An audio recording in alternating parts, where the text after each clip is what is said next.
Assalamualaikum warahmatullahi wabarakatuh. Perkenalkan, saya Gina Sabila Fenty PNR dengan NPM 2058011005.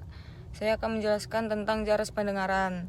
Transisi bunyi, yaitu telinga luar, gelombang bunyi ditangkap oleh daun telinga dan ditransmisikan ke dalam meatus auditorius externus dan membran timpani. Gelombang bunyi, vibrasi membran timpani, sifat membran elastik, mudah bergetar bila tekanan pada kedua sisinya bersifat atmosferik.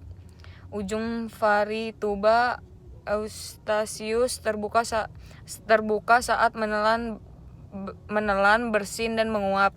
Bila tuba paten, telinga tengah terus terisi dengan udara tekanan atmosfer.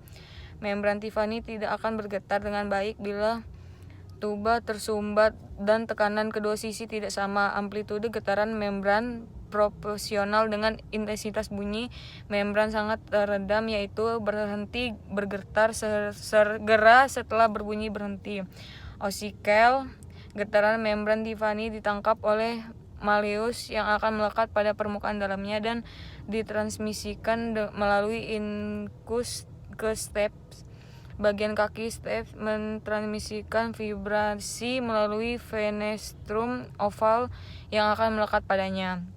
Membran timpani 15-20 kali lebih besar daripada venestrum ovalem. Gaya vibrasi pada venestrum lebih besar daripada gaya pada membran timpani. Musculus stapedius dan tensor timpani berkontraksi secara reflektorik sebagai respon terhadap bunyi yang keras.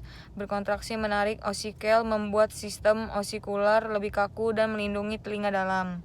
Koklea, vibrasi menestrum ovale menyebabkan gelombang tekanan dalam perilim telinga dalam. Gelombang berjalan ke atas pada perilim dalam skala vestibul dan ke bawah pada perilim di dalam skala timpani. Ketika gelombang mencapai venestrum rotundum pada bagian dasar, membran menutup venestrum tersebut menyebabkan pembenjolan kecil di dalam telinga tengah. Organ Corti, gerakan membran basalis dihasilkan oleh gelombang yang berjalan naik turun di dalam koklea, menggerakkan sel-sel rambut dan mengeksitasinya, dan terus mentransmisikan impuls ke syaraf nervus cochlearis di sekitar dasar sel rambut. Gelombang yang dihasilkan oleh bunyi berfrekuensi tinggi hanya berjalan sedikit di dalam koklea sebelum teredam, dan bunyi berfrekuensi rendah berjalan sampai ke apex koklea. Pembedaan oleh telinga antara suara dengan berfrekuensi yang berbeda agaknya diakibatkan oleh pola getaran yang berbeda yang dihasilkan membran basalis oleh berfrekuensi yang berbeda. Hubungan sentral nervus auditorius pars cochlearis menstabilisikan sensasi pada otak. Tempat sensasi tersebut interpretasikan di dalam pars auditorius globus temporalis.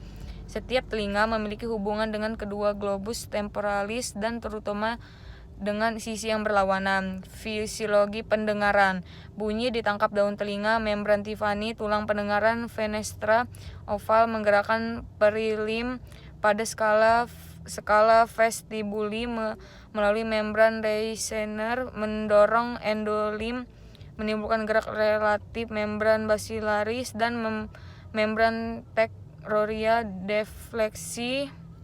Terjadi pertukaran ion, depolarisasi sel rambut, pelepasan neurotransmitter, potensial aksi syaraf auditorius, nukleus auditorius, korteks pendengaran di lobus temporalis, dan keseimbangannya kanalis semiscularis, sacculus dan urticulus. Kanalis semiscularis berperan pada gerakan kepala berputar. Gerakan endolim dalam kanalis semiscularis yang merangsang sel-sel rambut.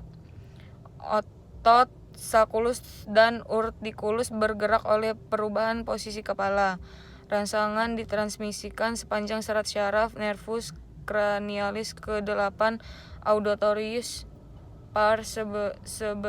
sebelum dan medula spinalis. Rangsangan ini memulai perubahan refleks pada otot leher, mata, badan, dan eksternalis untuk mempertahankan keseimbangan dan postur, dan mata dapat difiskasi pada objek yang bergerak. Sekian, terima kasih.